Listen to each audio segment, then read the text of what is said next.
There are forces of good and forces of evil at work in the world today.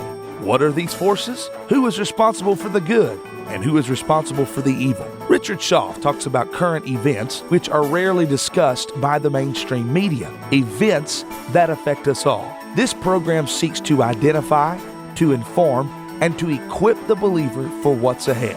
Welcome to What in the World is Going On? The world is going on, and I'm your host, Richard Schaff. The program is sponsored by Lincoln Log Homes. We are pro-American, pro-life, pro-Second Amendment, and here only by the grace of God. In going over some headlines I wanted to share with you today, it may seem like I'm going all over the place. But then when I got all done looking at them, I kind of thought they were all kind of tied together. I want to start by taking a look at the U.S. border, our southern border. I see now where President Biden is looking to provide free lawyers at the border. He wants to assist the hundreds of thousands of illegal invaders as they cross over, as they invade our country. What did I say? Hey, free immigration attorneys. That's right. Joe Biden and his handlers are looking into moving an army of lawyers into the U.S. southern border to assist the hundreds of thousands of monthly invaders as they cross the open border into the U.S. This is all being done as the January 6th freedom fighters languish in U.S. prisons. Yeah, I guess they can be there indefinitely as political prisoners. But they're only U.S. citizens. The Biden administration aims to spend millions of dollars to cover the cost of lawyers for migrants who are illegally entered the country. And boy, that's a prospect that has really infuriated immigration restrictionists.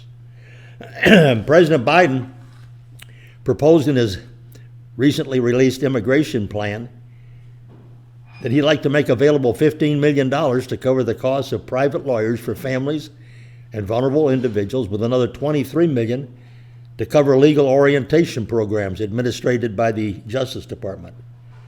The proposal, first outlined in Biden's fiscal year 2022 budget, is the first time that an administration has proposed covering such an expense, and the White House hasn't cared to share a lot of additional information on it. The $15 million in funding would only be enough to cover several thousand people, this according to a study from the Heritage Foundation. Immigration lawyers charge between $150 and $300 an hour. Heritage Senior Fellow for Homeland Security, Laura Rice, last year examined deportation defense costs to provide a frame of reference for asylum cases, and she found that each person spent between $2,000 and $10,000.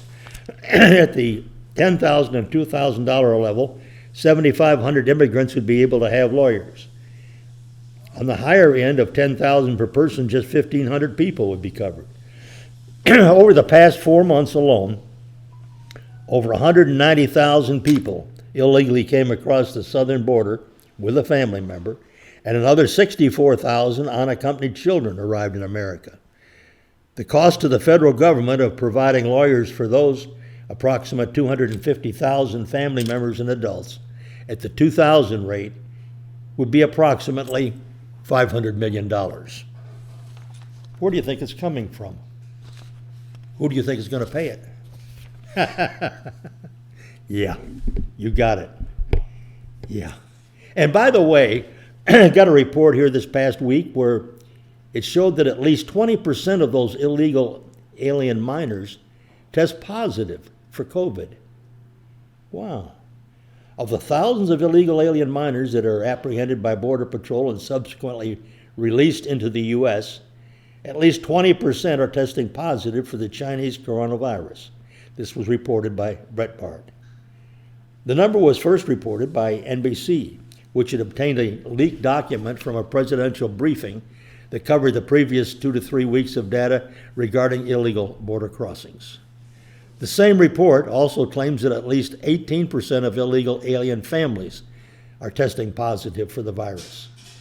In addition to the illegals being released, the COVID rates are similarly impacting those scheduled for deportation, with most of the Immigration and Customs Enforcement, that's ICE, deportation flights having a positive rate of 25% or more. And of course, you know, these illegals in many cases are being flown by planes into different states. We want to spread it around, spread them around, spread their votes around. Again, who do you think will pick up the tab for this? Yeah, you got it. The rate of illegal aliens crossing the border has continued to soar, and the number of illegal minors rising to roughly 500 apprehensions per day. As previously reported in American Greatness, local authorities and border communities in Texas have discovered that some charities, such as Catholic Charities of the Rio Grande Valley, have been actively accommodating illegals with the coronavirus by renting out entire hotels for them to stay in, of course. I've seen some pictures of them. Not bad. Well, former White House Chief of Staff Mark Meadows spoke with Sean Hannity. Well, he did this, been about a week now. He talked about the current status along the U.S.-Mexico border, labeling Joe Biden a hypocrite for supporting vaccine passports while dispersing illegal immigrants across the United States. Obviously, there's no explanation, noted the Chief of Staff. Joe Biden is missing in action. He's ignoring what's happening in our cities. He'd rather support mandates and passports in New York and give people coming across our southern border a free pass. A quote from Mark Meadows. He's providing buses, jobs, but he's not providing any protection to American citizens. It's really very hypocritical. But why should we be surprised? Asked Meadows. The biggest super spreader in the country, said Hannity. Any American that's infected because Joe's not enforcing the laws of this country, well, you can blame Joe Biden. You're perfectly right. People across the state of Texas are most upset. You see, a lot of people are dying, and Joe Biden doesn't care. Kids are getting assaulted. Joe Biden and Kamala Harris don't care. We've had over 1 million illegal immigrants in the last 6 months.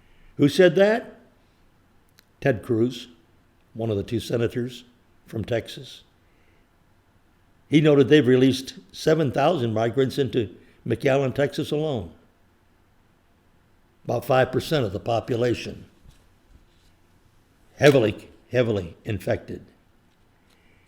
Now, let's look at another phase of the big picture, a common problem. Peter Navarro did a report on Newsmax on the balance. Peter Navarro is an author, former financial advisor to President Donald Trump, and he made a report on Newsmax. He was got a lot of experience. He was the nation's leading advisor to the president on economics. He said, and I quote, "The idea that we can spend millions and millions and trillions of dollars in shame in the moderate so-called rhino Republicans like Romney just go along with it. They spend it knowing full well that it's going to lead down to the road to financial ruin. We got serious stagflation issues," he told Newsmax host Eric Boeing. Now, Navarro holds a doctorate in economics from Harvard University, and he is professor emeritus of economics and public housing at the University of California. He taught there for more than 20 years. He served as assistant to the president and director of the Office of Trade and Manufacturing Policy at the White House in the Trump administration. Pretty well qualified. He noted, in addition, millions of people are still collecting government checks rather than working because it means more money coming in, making it the rational thing to do. All done on the tab. And who's going to pay for it? Do we really have to ask? Cruz has been pretty busy on the subject. He was over visiting with the Hannity staff some. He called out his Democrat colleagues in the U.S. Capitol using simple mathematics, saying progressive policy proposals from December of 2020 until now amount to a stunning $9.5 trillion in new spending. When you add up the spending from December 2020 to now, you hit a whopping $9.5 trillion. That's 86 times the new spending on roads and bridges. You know, that's kind of hard to warp your mind around, isn't it? A quote from Cruz. These numbers all seemed abstract, he added. Cruz stopped by Hannity to weigh in on the new spending as well as the ongoing COVID pandemic. This is the biggest super spreader in the country, said Hannity. Any American that's infected because Joe's not enforcing the laws of the country can blame Joe Biden. You're exactly right. People across the state of Texas are dying, and Joe Biden doesn't care. Kids are getting assaulted. Joe Biden and Kamala Harris don't care. We've had over 1 million illegal immigrants in the last 6 months, and these two don't care. A direct quote from Ted Cruz. They released 7,000 migrants into McAllen, Texas, all of whom were tested positive. That's 5% of the population of the city. Florida Governor Ron DeSantis made similar comments this week, urging the president to focus on the illegal immigration and what it's doing to our country. More on Cruz, he noted on Newsmax that the Dems want to rig elections to stay in power. Well, I've said that for quite some time, folks. What was the bottom line? What was the real reason? What was the purpose? Why did they do what they did in the last election? Well, now we've got the Democrats' attempts to pass legislation to federalize election, ostensibly steal your vote in order to help them stay in power for the next 100 years. Another quote from Senator Ted Cruz, this time on Newsmax. When illegal voters cast a vote, they're stealing the votes of American citizens, those who have a constitutional right to vote. And it's just a cynical power grab by the Democrats because they don't want the voters to be able to vote them out of office.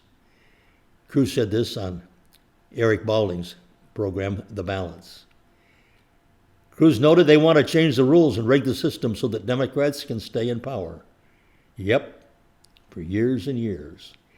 Cruz pointed to the recommendations of the Carter-Baker Commission, which was led by former Democrat President Jimmy Carter and former Republican Secretary of State Jim Baker.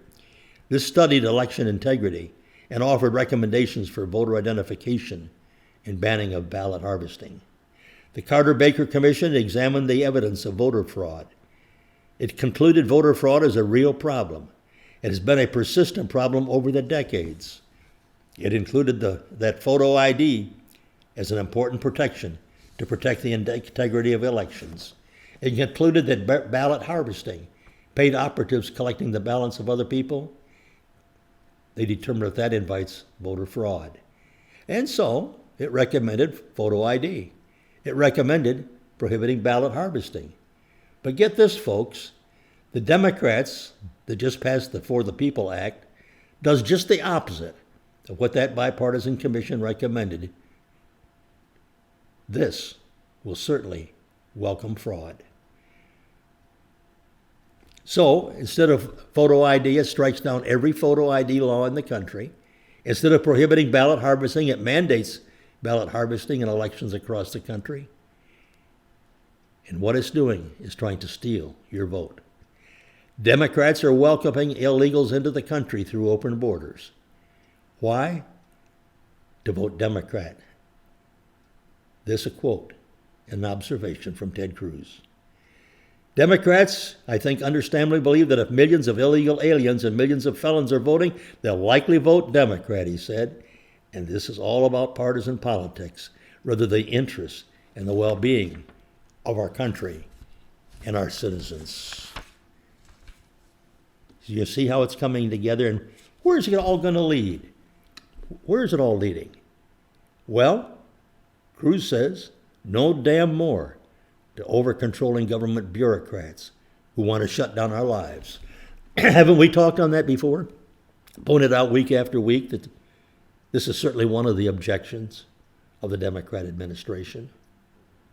Giving up our freedom to over-controlling government bureaucrats who want to shut down our schools, shut down our businesses, shut down our churches, and shut down our lives. The Democrats have done enough of that this year.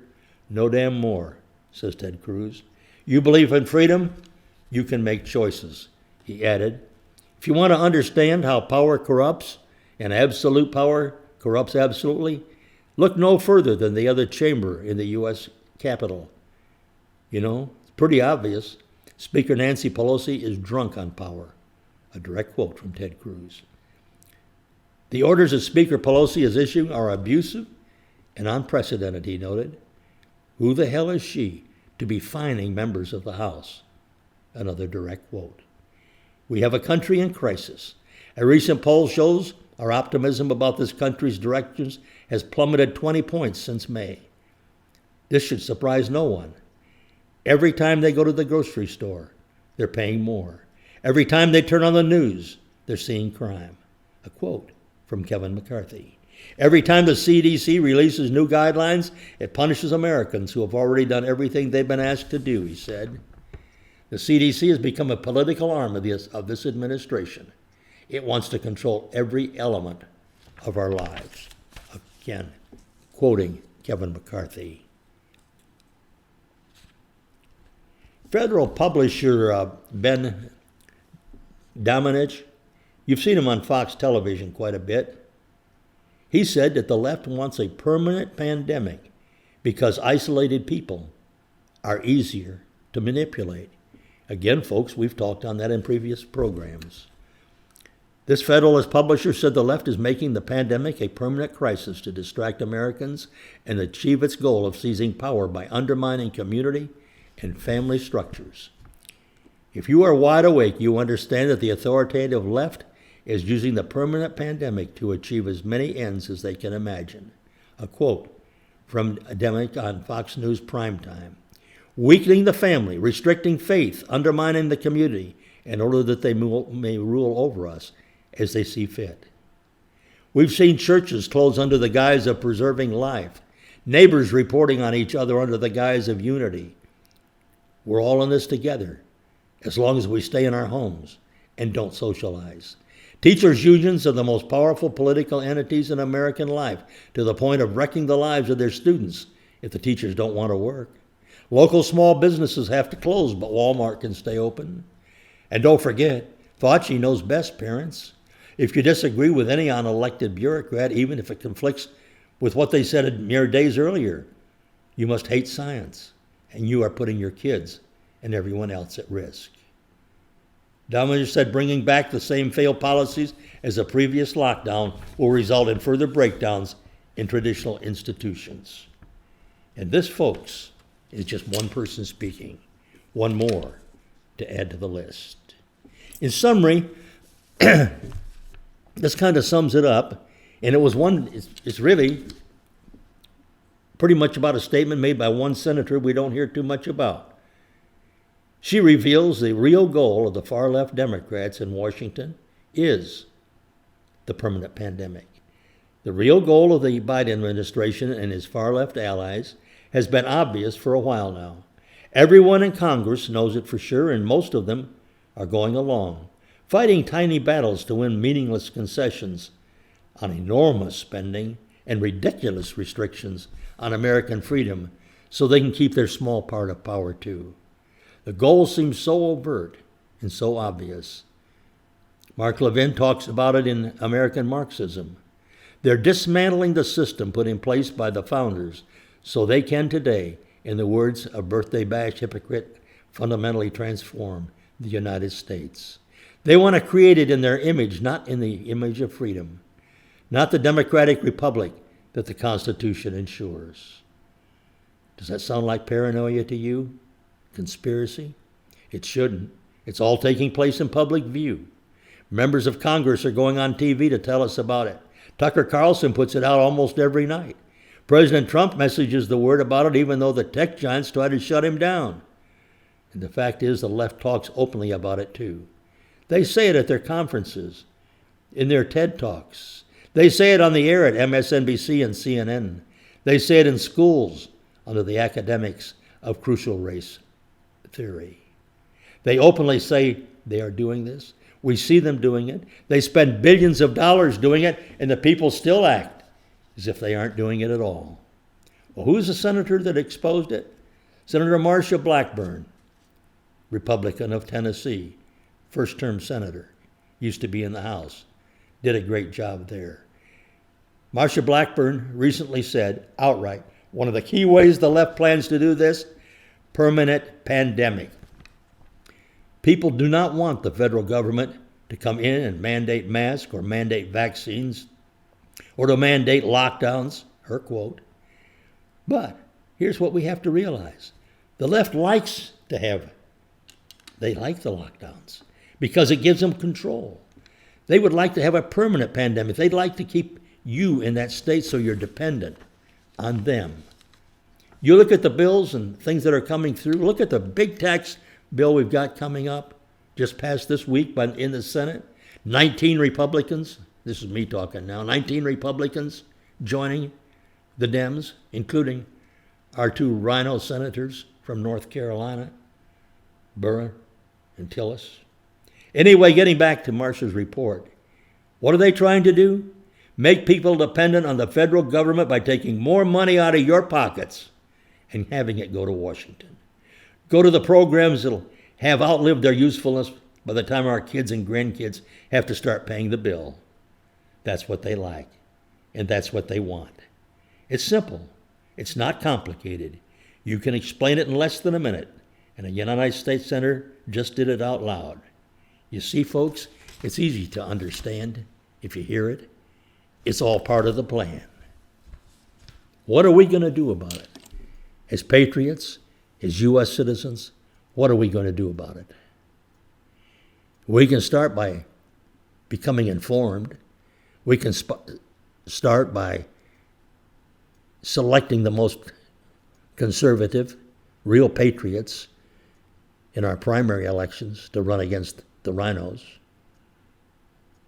We can pray before an almighty God that his hand won't be removed from our republic, from us. We can be diligent as we inform others. It's time we took action as individuals. Goodbye until next week.